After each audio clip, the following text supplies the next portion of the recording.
Well, hello, beautiful people. It's me, Sam, from your friendly neighborhood Dunder Mifflin Paper Company, and it is my review of the new A24 film, Love Lies Bleeding. This is the second film by director and co-writer of this film, Rose Glass. If you haven't seen her first film, it's called Saint Maud.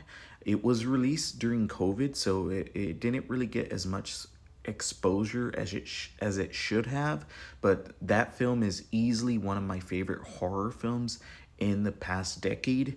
It is terrifying, it is disturbing, it's unsettling, and it's all about an hour and 20 minutes. So if you haven't seen Saint Maud, I highly recommend it. Go check it out.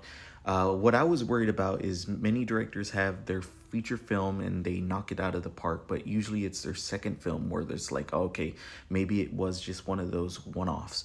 That's not the case here. I really, really like this film, almost on the verge of loving it. Even maybe after a second viewing, I might even love it even more. I don't want to reveal too much of the plot because the less you know, the better. But I will just say that it's set in a small town, and these characters they meet each other, and things don't go as the way they should. These are characters that at first they may seem maybe decent enough, but nothing is what it seems here. All right, let's start with the performances. Katie O'Brien, right there, she's the one that's really buff, and Kristen Stewart have incredible. Sorry about that. My alarm was going off. I had to turn it off. But the chemistry between these two right here is just incredible. That's one of the highlights of the film. Ed Harris can simply just be standing there and have a sly grin, and he is terrifying. Dave Franco is in this movie, and I loved him in this. In fact, there are side characters that everyone is solid, but there's one side character, and you'll know what I mean when you see her, because she steals every scene that she's in. She brings a much needed humor to the entire film, and that's also one of the things I liked about the film, is that it is surprisingly very dark and very funny. That kind of dark humor. Now, if you look at the trailer, it might seem that this is a full-on action-packed film. This is not a full-on action-packed film.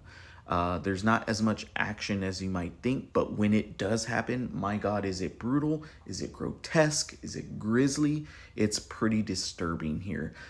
In fact, the first 40 minutes, I would say, is extremely slow burn, kind of introducing us to this small town, to these characters, and you get to know these two right here, and you see their relationship flourish from them being attracted to each other to them, loving each other, and you buy it. It's they like I said, their chemistry is great.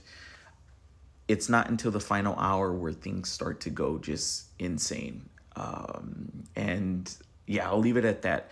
Look, Rose Glass is no stranger to horror, and she brings in some of those horror elements to this film. And although this isn't a horror film, there are some pretty terrifying moments, especially to do with the bodybuilding and injecting the steroids. I loved how she did it in a way I hadn't seen before in a film, and I thought that was really creative.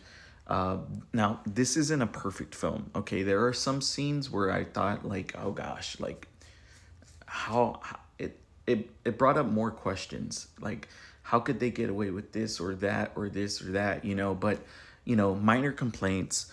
There is a scene towards the end that you just gotta either go with it or you don't.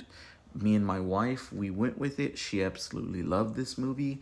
I was surprised because I was like, man, some of these scenes are pretty weird, and she really enjoyed it. Overall, the movie is about an hour and 40 minutes long. It doesn't feel short, but it doesn't feel too long. Although I will say it does have a couple of slower moments. I was pretty entertained from the first scene to the last. And there are a lot of things that are unexpected. So overall, I'm really, really digging this movie. I'm kind of even loving it, to be honest with you, even though I do have my issues with it. This is another home run for Rose Glass. Look, and sorry if you hear my dog snoring in the background. If this movie is playing near you, I highly recommend you checking it out. If you're open to kind of like you want something that's slightly different than what Hollywood tends to turn out, check it out.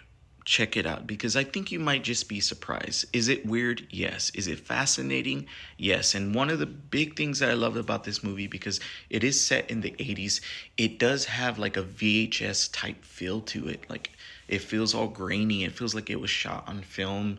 And yeah, I think you really need to check this out. And if you're not a fan of Kristen Stewart, you need to go check out a movie of hers called Personal Shopper. She's That's one of my all-time favorite films of hers, and this is easily one of her top three performances in my opinion. I think she's great here. Katie Bryan is just great as well. Yeah, I'm really enjoying this. I think the pros completely outweigh the negatives on this one. And I hope that many of you are willing to take a chance this weekend to give it a shot. Like I said, you might be surprised. If you've seen it, let me know your thoughts. If you haven't, you know, yeah, let me know why you're kind of a little hesitant on it. I'm feeling a very, very, very strong 8 out of 10. This is easily one of the better films of 2024 so far. Guys, thank you so much and take care.